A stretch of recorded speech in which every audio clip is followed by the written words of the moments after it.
Joining me right now is UFC strawweight Sam Hughes. Sam is sitting in the Northwest right now. Thank you for joining me. How are you feeling? I'm feeling good. Thank you for having me on. I'm really excited to do this. No doubt, no doubt. Now let's jump right into it. You know, your opponent coming up on October 9th, Loopy Godinez. This fight is basically a trilogy matchup. Do you look at it like that?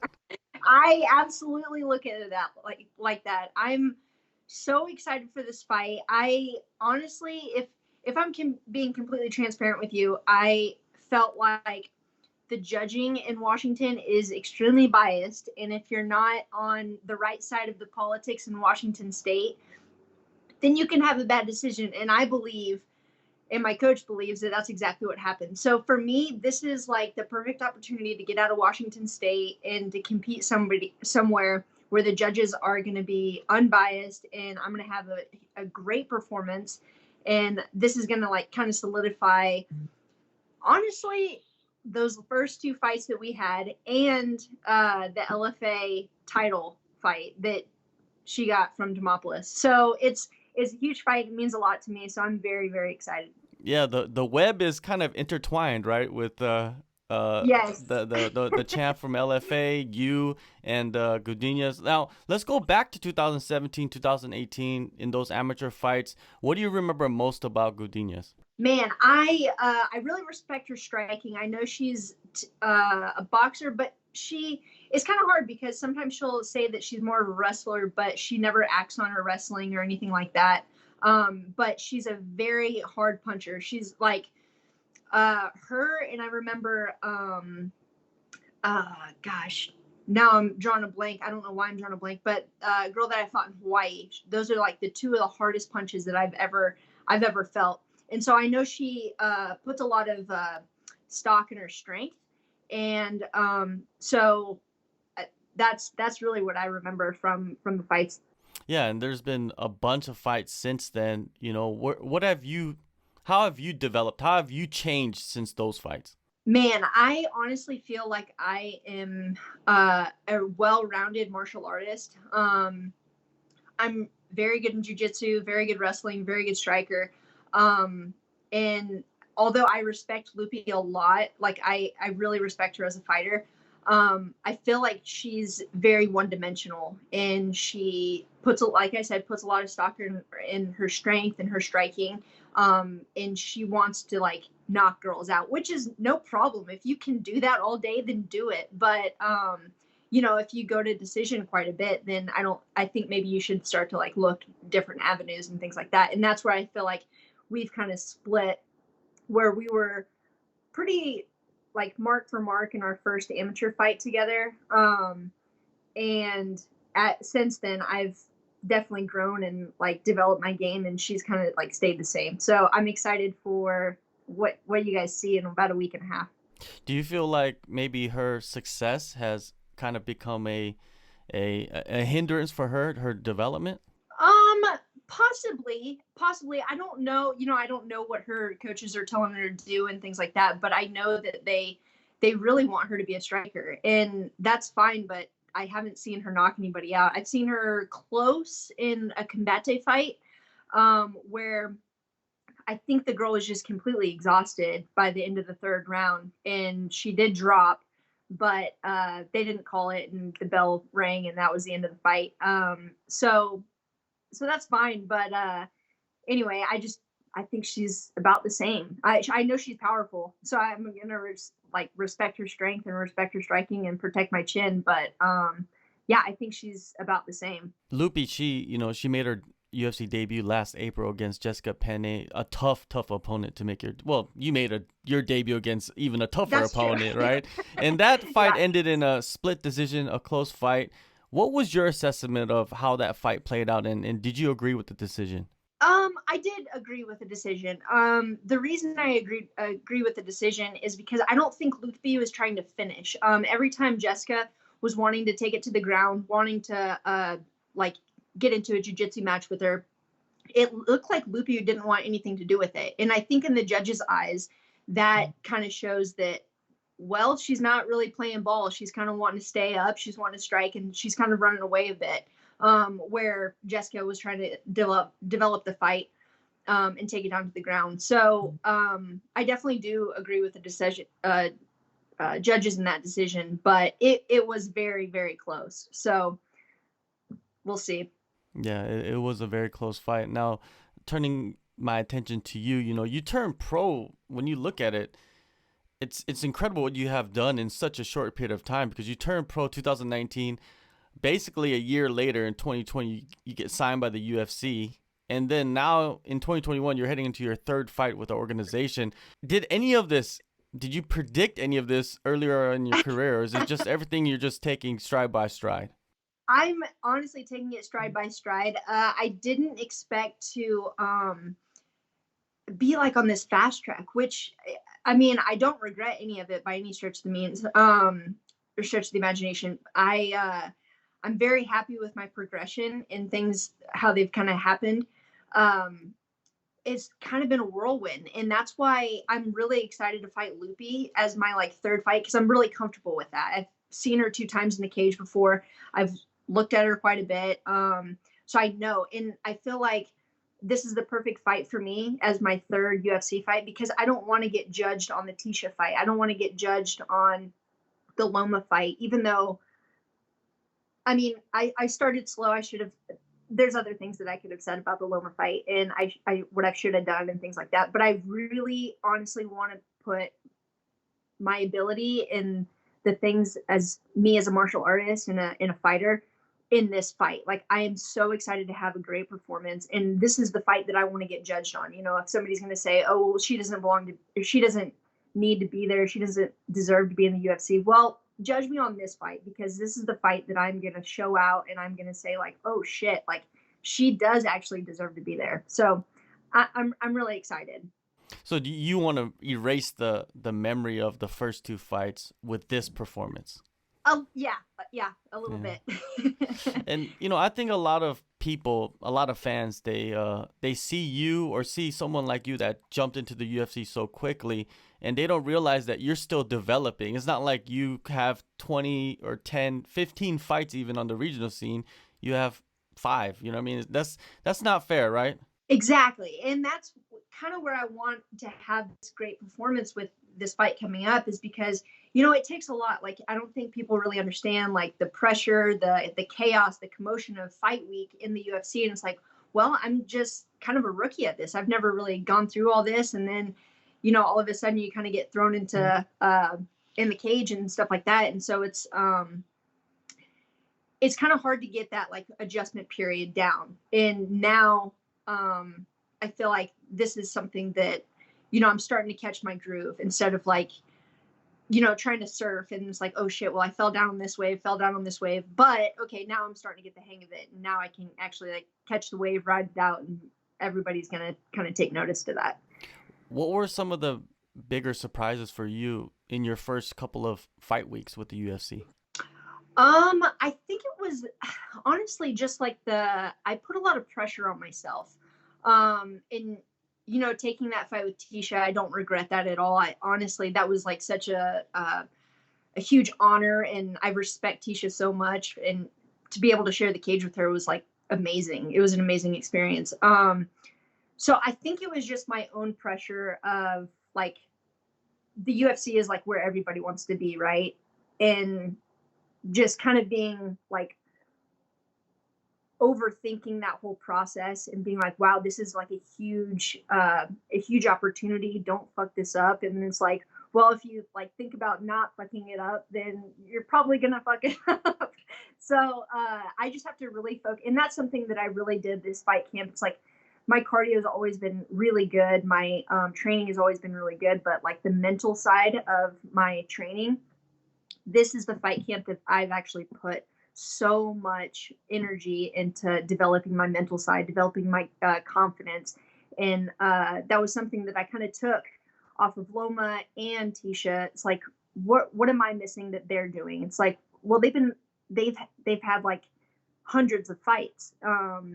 And especially Loma fighting since she was like 5 years old. So they're just so comfortable being in that cage. And I am also very comfortable being in that cage, but I just have to tell myself that like, you do deserve to be there. You need to develop that confidence. And that was something that like really for me changed in this fight camp.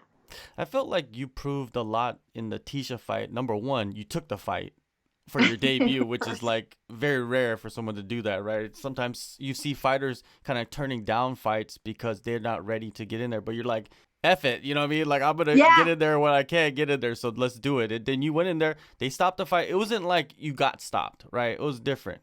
Yes, and thank you for making that a distinction because I wanted to continue. I felt like, even with one eye, I could have gone round 2, round 3.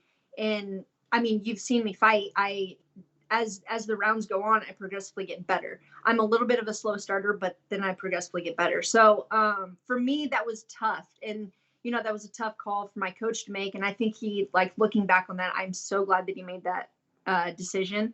And then the doctors called it. So, yeah, that was really, really hard for me, but it was a tough one to swallow. But of course, I'm never going to turn down a fight. Honestly, I was super confident going in, even with 5 days notice. I was like, this is something that I can really do.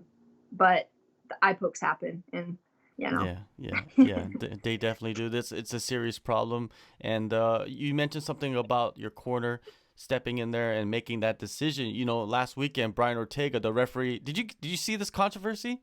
I did see it. Yeah, that was really interesting. Yeah, it was interesting how they approached that, right? Like they Yeah, ask him a bunch of questions and then they gave him a question that he was able to answer?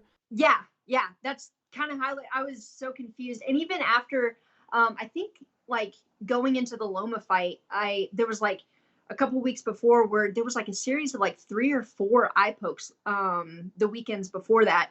And they got it stopped as a no contest, and then mine was a loss. It's still a loss. So that was weird. I don't know the difference between whether it becomes a no contest versus a loss, but either way, it is what it is. Yeah, maybe you might have to throw in that appeal right now. Who knows? You know what I Yeah. mean? Maybe you might could get it overturned. Actually, that would be huge, for the record. Now Right.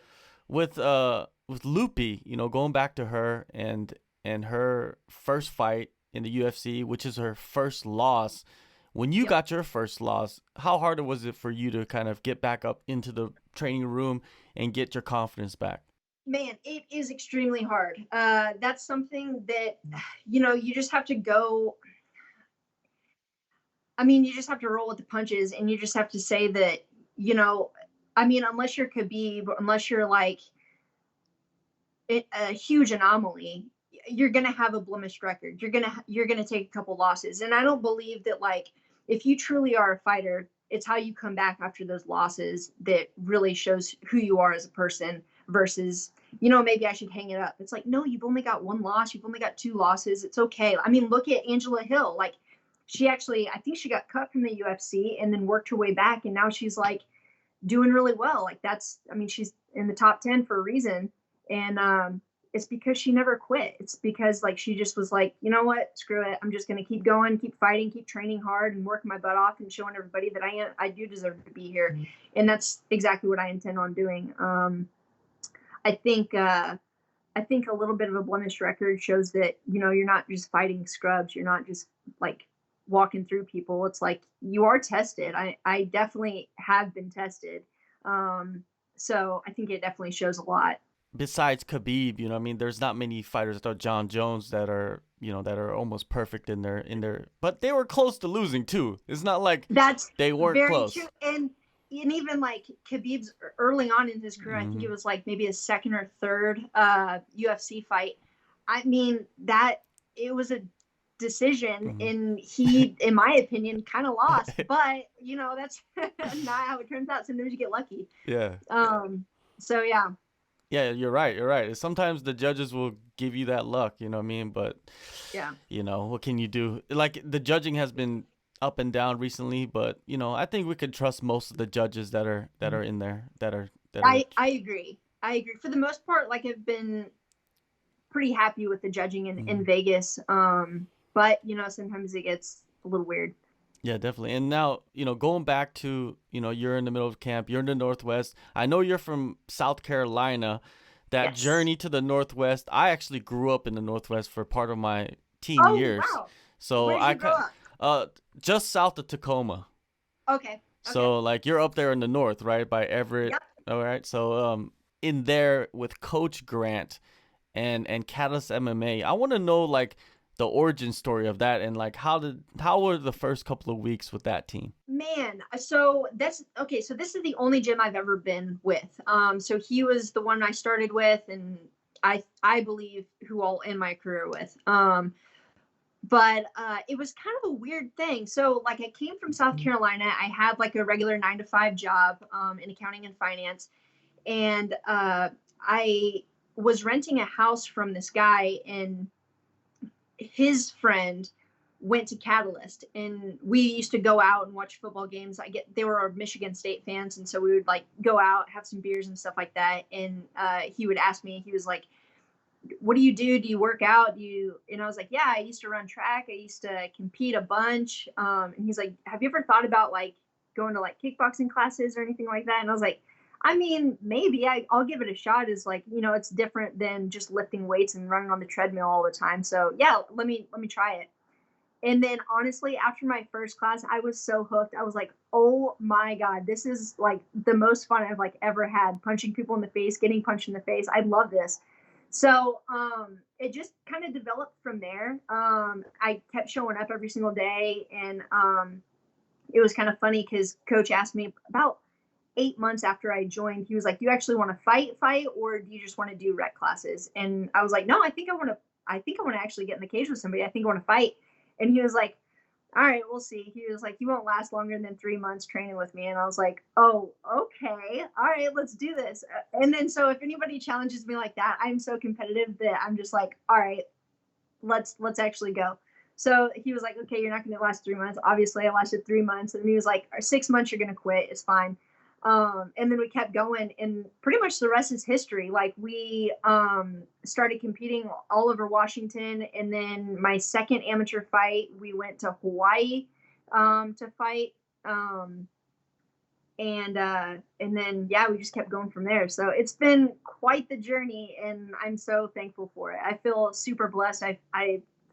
I'm so happy that this is the career path that I've kind of chosen. There's so many stories like that in MMA compared to any other sport. You don't see like guys like, "Oh yeah, I went to this basketball league and then I decided," like And then I walked on to the NBA. Yeah, it doesn't work like that. no, it doesn't. It does only in MMA, and that's why I like it. Yes. That's why I love the sport because it's just wild.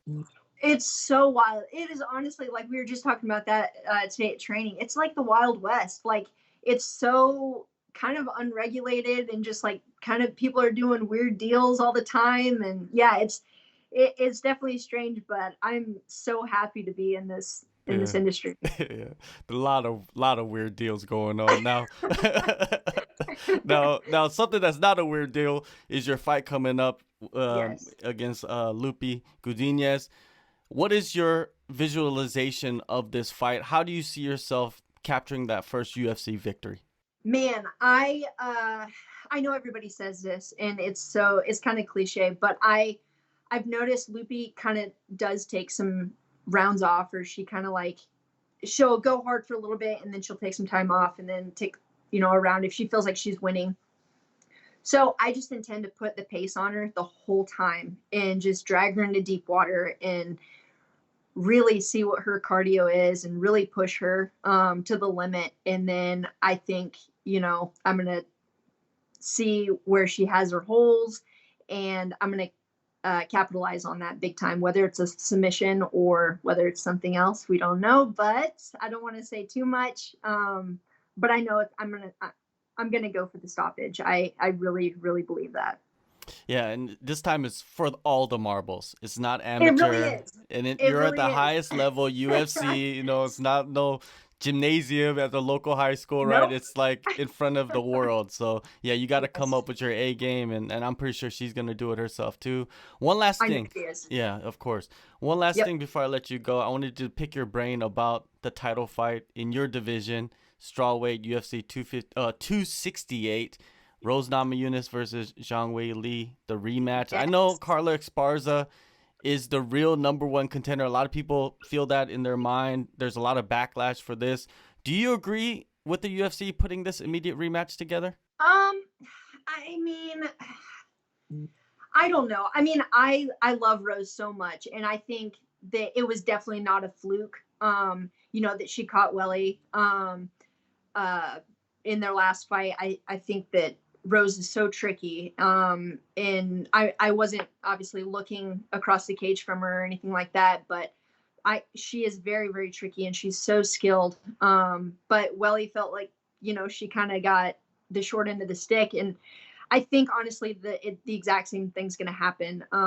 Welly's strong though. I mean, I've seen her dominate Jessica Andrade. So, uh, but when Rose is like mentally there, it's in my mind unstoppable. She is so talented. So, yeah, I think that obviously it's a fan's choice. They're going to make a lot of money off of this fight. That's why the UFC is doing the rematch, because everybody wants to see it. But I believe Rose is going to win again. So. Do you see maybe Carla? Do you feel like Carla? She was the original champion of the division. Do you feel it would be an incredible story being the original champ and then coming back and winning the title again? Do you think she's able to do that? That's true. That would be an unbelievable story. I don't know. I don't know if I